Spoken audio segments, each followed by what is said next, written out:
Hello loves, this is another spring cleaning quick tips to help you with your spring cleaning.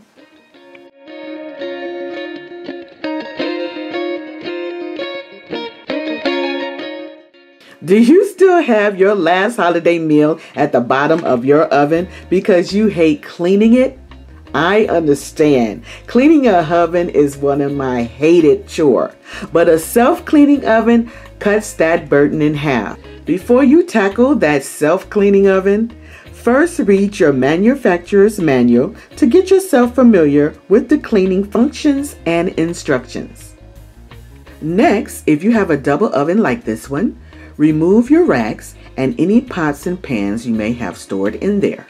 If you have a standalone oven and stovetop, at the bottom drawer, remove your pans and any pots in there. The oven gets about 900 to 1,000 degrees, so you don't want it to damage any coating on your pots and pans.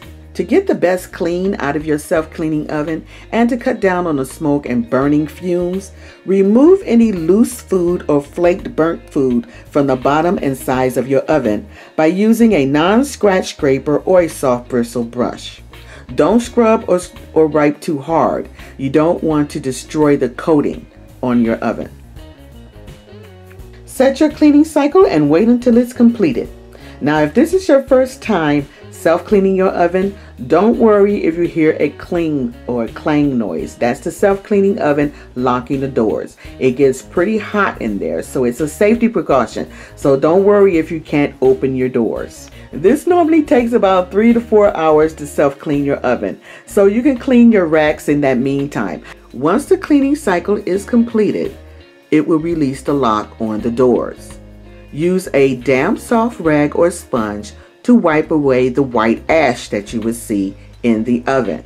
Rinse in between each wipe and wipe it again. Keep doing that until the oven is completely clean. So I'm going to start with the door.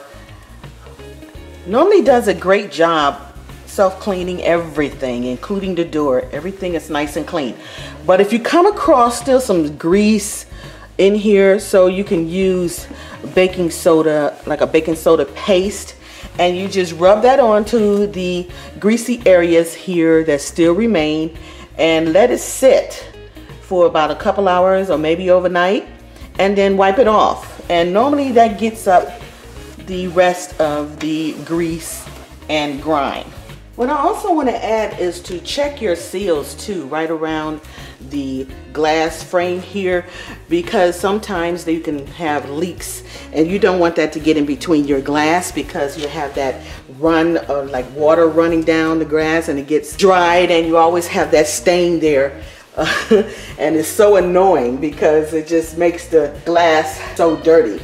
So I like to check these seals, make sure the grease and grime is not in between the seals, and also that it's nice and tight still going around framing this glass.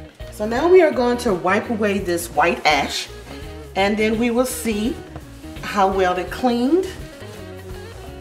And if we need to go back over with some baking soda paste or something like that, then we'll do that to get rid of any leftover baked food or something like that. So I'm going to continue cleaning this, and then I will show you the results.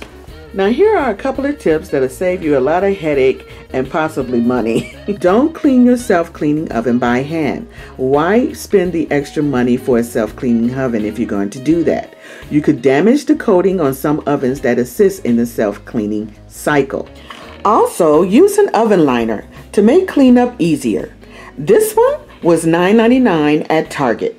Clean your oven in between the self-cleaning oven schedule using a mild soap or warm water with a soft cloth, removing the spills or any lightly baked food. Don't use abrasive cleaners or steel wool. This can also damage the coating. Now, while your oven is self-cleaning, you could be cleaning your racks. My favorite product to use to get those racks nice and clean of grime and grease is Easy Off. Easy Off comes in fume-free and also cold oven. I just spray it on, put it in a plastic bag, let it sit overnight, and then wipe it free of that grease and grime. It comes right off easy with little scrubbing. Another option is to use your bathtub for a detergent soak. Just add your towel to protect your tub, add the racks, and on top of the racks, sprinkle your detergent. Add hot water on top of the racks and let it soak until the grease and grime is removed.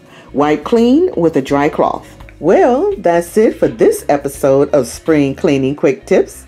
If you have any great tips you want to share that you use for your spring cleaning, just put them in the comments below. Until the next video, my friends, happy spring cleaning.